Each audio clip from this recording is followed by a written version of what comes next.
Hi, I'm Allie Kessler, Calgary Tarot Card Reader. I am sitting in the park right behind my house, and as you can see, there's a really super cool skateboard park right there. Anyhow, today I'm here to talk to you about 7 ways to encourage a tarot card reading to last longer than the reading itself. There are a couple reasons why you might want to do this and pay attention to it.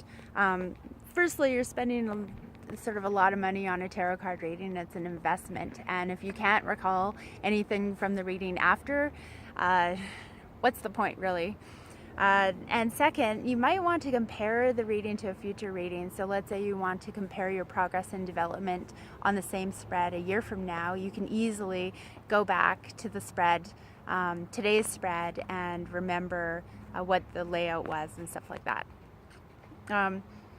Sometimes it's really frustrating or annoying when you forget a card. So this has happened to me where there's a card I'm thinking of, and it's 2 weeks after I did the tarot card reading, and I can't for the life of me remember what the card was, and it's kind of important. And the other reason why you might want to ensure that you can recall a reading in detail after the reading itself is you want a list of action items.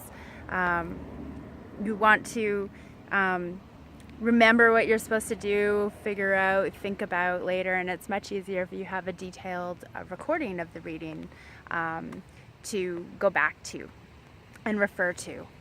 So the first way that you can encourage a reading to last longer than the reading itself is to have a layout or a diagram of the spread that was used.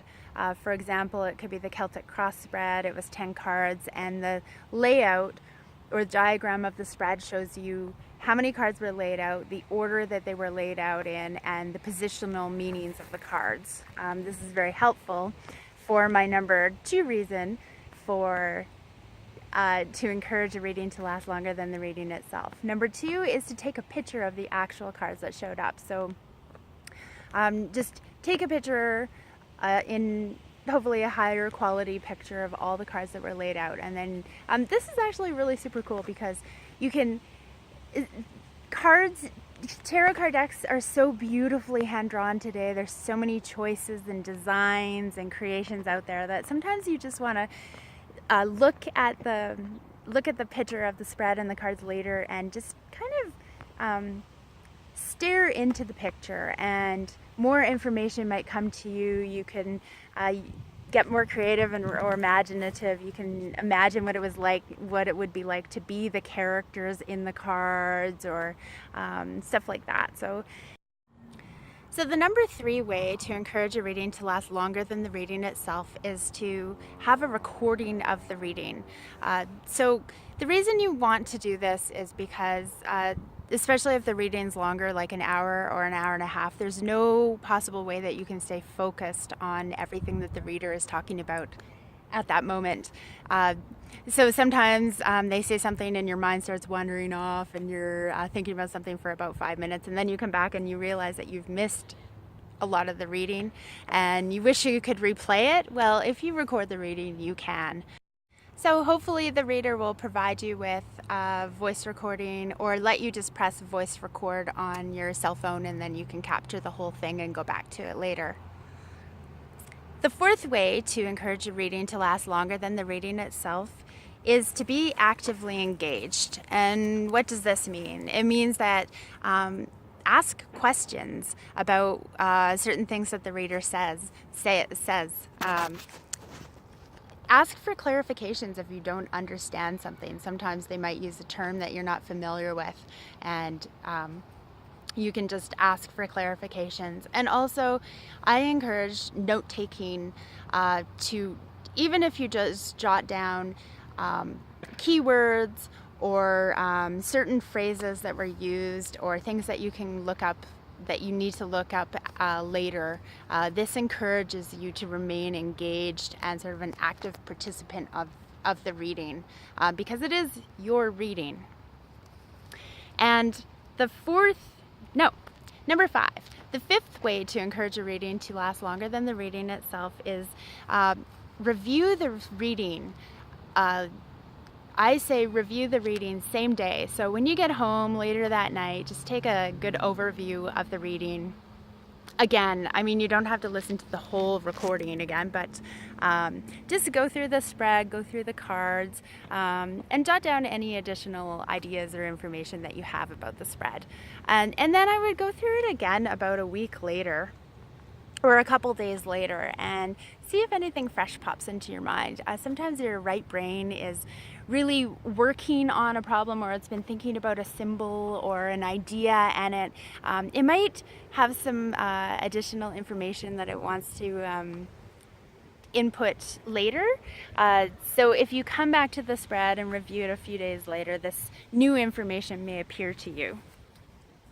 And the sixth way to encourage a reading to last longer than the reading in itself, and it kind of goes along with taking notes. So really review the reading for any symbols that are reoccurring. It could be a certain color, a certain kind of plant or flower. It could be like a wolf. So you can jot down wolf, and then you can look it up on Google later or in some books on symbols later and see what that really means and how it might pertain to you and what kind of message the cards are really trying to tell you. And so number 7, the 7th way to encourage a reading to last longer than the reading itself is use your intuition. Compare what the reader has said to your actual feelings on certain things that came up in the reading. Does it feel like it's a good fit? Does it feel like it was way off? Your feelings and intuition count. The reader is not always right about everything. And sometimes they just catch glimpses of ideas and they really need your input to see how it applies to you. So use your intuition. Discard what information you don't need. Write down the action steps and the information that really meant something to you and resonated with you. And then some things you might want to just take some time to think about.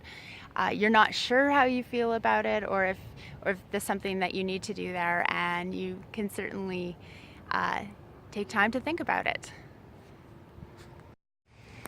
So thank you so much for joining me today for my outdoor little YouTube video. I must say that it is fairly hard to organize a YouTube video outside. I mean, it can be raining, there's loud planes going over, my papers are blowing away, my hair is getting in my face, there's ants crawling all over me.